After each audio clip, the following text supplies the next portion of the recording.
In this tutorial, we learn how to package our Django applications into Docker containers using Docker and Docker Compose. Docker Compose is a tool used for defining and running multi-container Docker applications. For example, in our current application setup, we have a Redis server, we also have Celery, and we have our web application, which is our Django app, and we also have our Postgres database. So without Docker Compose, we would have to create 4 different containers to serve up all these applications. But when using Docker Compose, we can define one file. These files are YAML files, and we can use them to serve up all these applications using one file. On the other hand, Docker allows us to package our applications into simple and portable environments that you can easily deploy without worrying about dependencies. They're almost the same to virtual environments, but slightly different because they are lightweight and portable, like I said. So before you get started, just make sure you have Docker installed. If you're on Windows or Mac, you can install Docker Desktop. That will come with both Docker and Docker Compose. If you're on Linux, be sure to install Docker and Docker Compose. You'll have to install them separately. You can confirm Docker is installed by checking its version using Docker version. So Docker version, and also confirm that you have Docker Compose. That is Docker Compose. If you don't have Docker installed, be sure to install it. You can use the official documentation for that. I'll have a link in the description. The next step is to define a Dockerfile. This Dockerfile will provide a template for building our web app container. So we can do that by touch Dockerfile. This will create a Dockerfile in our root project directory. After that, we also need to create a requirements file, and you can do that using pip freeze.txt. You can see we have our Dockerfile and we also have our requirements.txt file. So inside our Dockerfile, we can start defining our container. We are going to specify the base image, which will be Python. So from Python, this will install the latest Python. We're also going to specify the working directory. So working directory, this will be up. After that, we are going to copy the contents of our current directory, which is our Django application, into our working directory. So copy. We're going to copy our current directory into our app. The next step is to install our requirements, which will be found in our requirements.txt file. So that is run pip install requirements.txt, and we specify no cache directory. This will save on space. After that, we also need to expose our port 8000 because Django runs on port 8000. We can also specify an environment variable, that is env, and that will hold our Django settings. So Django settings module, that will be under backend.settings. The only thing left to do is to run the server. We can do that using command. It will be Python 3 or Python. It will be just the normal command, python manage.py, run server, and finally the address, which is 0.0.0.0 at port 8000. So our Docker file is ready. We are going to use this to build our web application. After that, we are going to create a YAML file, which we're going to use to define the containers for our Redis server, our Celery, our Postgres database, and our Django application. So we're going to create that file using touch Docker compose.yml. So here it is. We have our YAML file, and here we can start creating our services. So we are going to have a key of services, and in this key we are going to define 4 services. The first one will be our DB. We'll have the DB. We'll also have our Redis container. We can just leave them empty for now. We're also going to have our web, and we'll also have our Celery bit. We can start by defining our DB container, and in this case we are going to have image, and this image will be the Postgres image, Postgres version 14.3 Alpine. Then we can also set up our restart protocol. So restart, we're going to have it as always. So in case our container runs into any problems or errors, it will always restart. We can also specify our volumes. Docker containers by default are ephemeral by nature. That means when we stop them or when we destroy them, the data gets lost. But by defining volumes, the Postgres database will be persisting. Our host path will be Postgres data, the container path. This is going to be the default storage location for Postgres, and that is var lib PostgreSQL data. After that, we can also define our environments.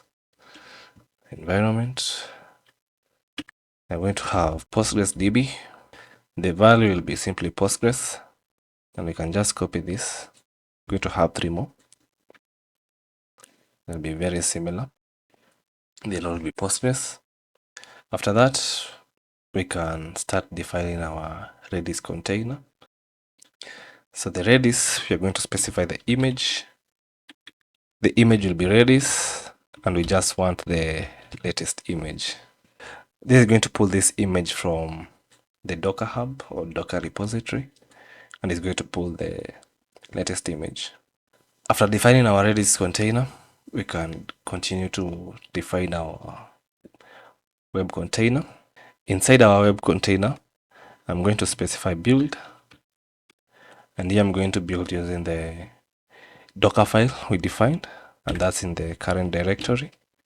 I'm also going to specify ports, and here we are going to bind our localhost port 8000 and to our containers port 8000. After defining our hosts, we are also going to need to define volumes. So volumes, so we are going to bind our current directory, and we are going to bind it to our working directory, which is up. Then we are also going to set the dependents. So it's going to depend on DB, and it also depend on Redis. That means that our web application will only start if our DB are started correctly and our Redis service and our Redis container is running correctly. After that, we can also specify the environments. It's going to be the same as this. We can just copy this for now and paste it here. So we have our DB is ready, our Redis is ready, our web container is ready. The next thing to do is to define our Celery bit. Here we are going to build it using our local image. So build using the current directory. I'm also going to specify the command. This will be the command to run when we execute our Celery bit container. We saw this command in our previous tutorial, and it was Celery specify the worker, which is backend, and bit, which will be our Celery bit, and our log, which is info. Then you can also specify the volumes, and we are going to bind our current directory to our working directory. Then you're also going to specify dependence, and it's going to depend on DB, and it will also depend on our Redis container. And with that, I think our Docker Compose file is ready. This file will be responsible for building up our Celery bit container, our Docker web application, our Redis container, and also our Postgres DB. Before we conclude and build this container, there's a couple of things we need to make sure. There's a couple of things we need to adjust in our Django application. The first thing you need to fix is the management command we created in our other tutorial that was responsible for populating our Postgres database with player data. And this is here. I showed how to do this. And that's setting a relative path directory to our JSON file. So be sure to do this. And we saw how to do this in the previous tutorial. After that, we also need to fix up our settings. And that's in our Celery broker URL. Be sure to replace the local host with Redis, because you can't use localhost when running from a Docker container. You also need to update our database. For now, you can just set the name to Postgres, user Postgres, and password to Postgres. These are the defaults. The host specify to DB instead of localhost. Again, you cannot use localhost when inside a Docker container. And with that, I think we are ready. So we can proceed to build our Docker container. So in a new terminal, we can use Docker Compose to build up this container. So Docker Compose up and build. We are getting an error, undefined volume Postgres data. I think that error is in our YAML file and in our DB container where we specified our volumes. And we just need to register this volume in our volume scheme.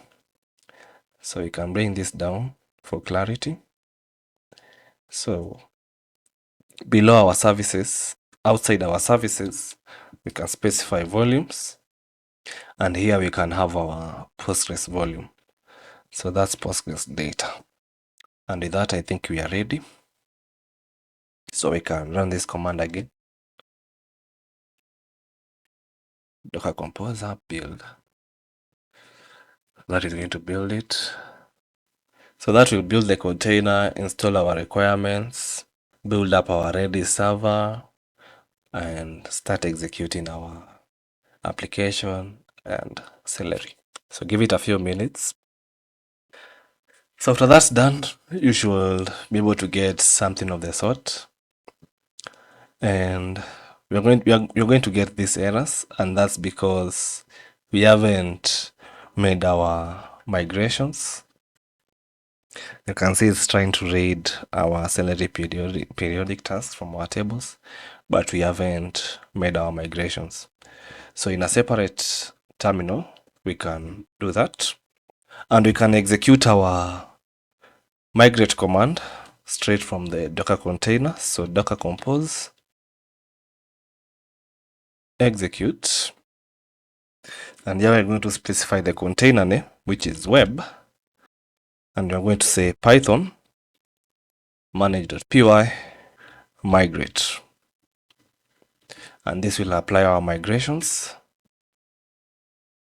We can come back to our other tab where our container is running and stop it. So after that stop, we can now run Docker Compose up without building. And here you can see that our Celery bit container is running correctly. We have our count player task, our update players task from JSON running correctly. But before we populate our database, I just want to show you that our server is indeed running, and we are able to access it from our browser. So when we navigate to localhost port 8000, you can see we are able to access our URLs. We can navigate to our API endpoint and players, but at the moment we don't have any players. We can do this in a separate tab. It will be almost the same command.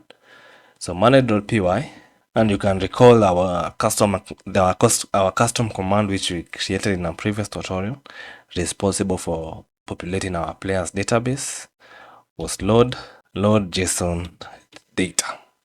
This is the custom command. So it will go to our current directory, find our player data, and upload it. So we're going to run that command. This will take a while because my data is quite huge.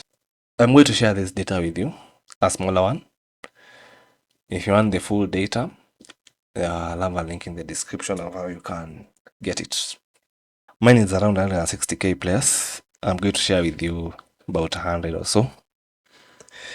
If you want the full data, I'll have a link in the description. That is happening. You can see that our Celery bit work is already running and it's reflecting the changes. We had zero players in our database. The moment we have 2,900, 19,000, 36,000. So that has completed. You can see data loaded successfully. If you check our Celery logs, we have number of players in the database 167,974. And we can also create a super user. So Python my.py create super user. The email, I'm going to have it as byron@gmail.com.